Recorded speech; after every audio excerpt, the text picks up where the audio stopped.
Welcome to Rebels in Review. Today we're going to be taking a look at Season 2, Episode 18, The Mystery of Chopper Base. And as always, there will be spoilers, so if you haven't seen it yet, please wait until after you've seen it and come back and listen to what we have to say. That being said, this episode just feels like we got it out of the way. That's my best way to describe it. What do you think? It was kind of boring. I, It was predictable.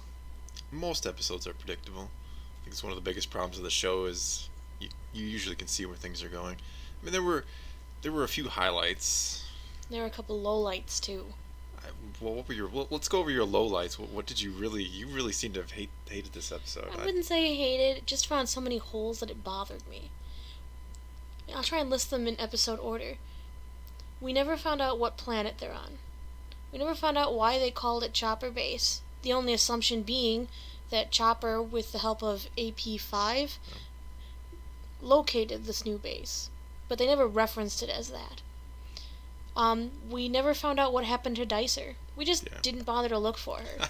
I agree. That was probably cruel. That was the worst part of the episode. We found Rex. Let's get out of here. Oh, let's go and investigate what happened to Dicer. Oh, they took Rex. Forget about her. Yeah. It's all about Rex. I hate it when shows do that, when where they find the main character or one of the main characters of the show and forget all the other side characters like they were irrelevant garbage. It happens in almost every television show or movie, but you could have at least another 5 minutes to look for Dicer, who was probably still alive, waiting to get eaten by the spider crabs, whatever they were. The crawlers. Yeah. The crawlers. We have the scene where Zeb is going to play rock music, staring off into the sunset. I kind of like that. I don't know that. I wouldn't call that a low. That was he's just taking a break. It's been a rough season, I guess. It was weird. It wasn't weird. It was just showing that they can just kick back and relax. I didn't like that we could obviously see the overtones of Ezra possibly going dark side. First off, he has music there. Well, the music, and towards the end it was very evident, but little clues throughout even the beginning of the episode, he was very prideful.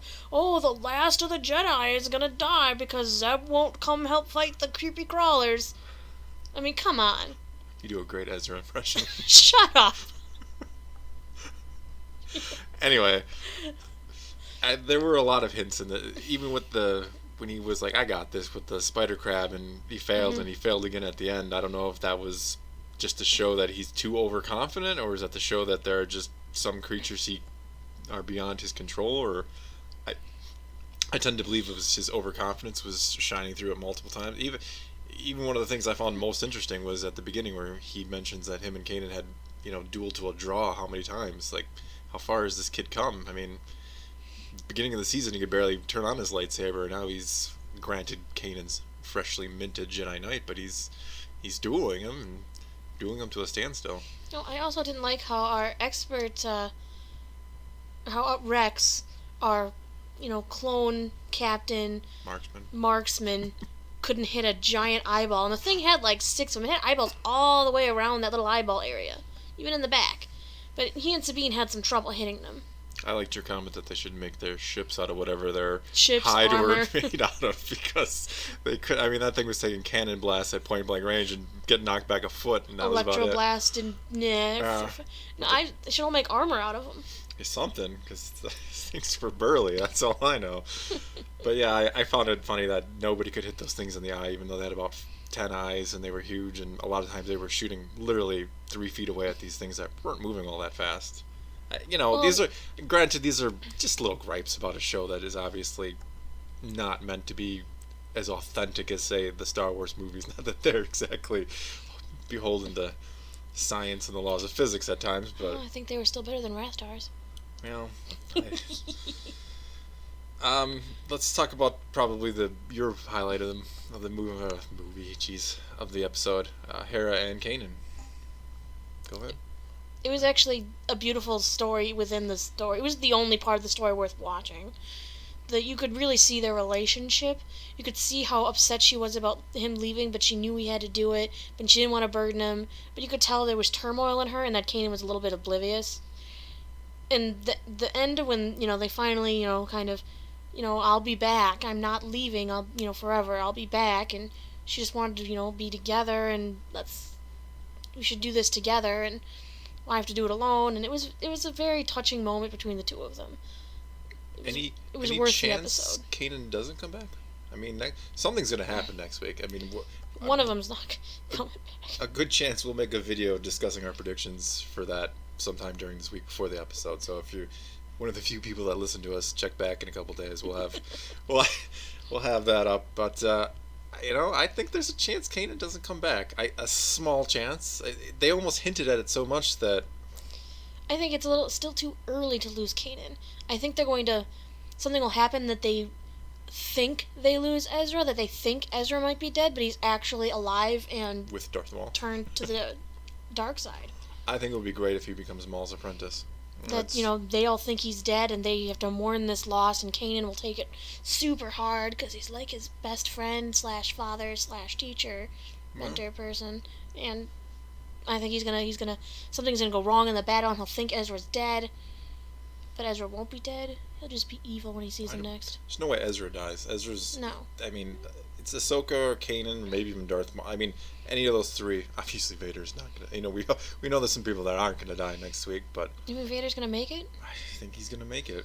I just want Maul to fight Vader instead of Ahsoka. I think that would produce a lot of nerdgasms across the world if Maul and Vader actually. Sorry for the terminology, everybody. I hate that term. Yeah, well, I think that would get a lot of people pretty excited to see those two duel. I don't think it's gonna happen, but I think Maul's gonna use them, and that's gonna lead to what you're talking about, where we think Ezra dies, but I think Ezra is gonna go off with Maul, and Kanan comes back alone to the Rebels crew, and that's how our season's gonna end, which is gonna be awesome and horrible at the same time, because it'll be September or October before we get another season. Yeah, that's true. But who knows? I mean, the music at the end of the episode was pretty good. Yeah, it was that dark side kind of Yeah. hinting that something is stirring within Ezra. Yeah. I notice we're barely talking about the episode itself.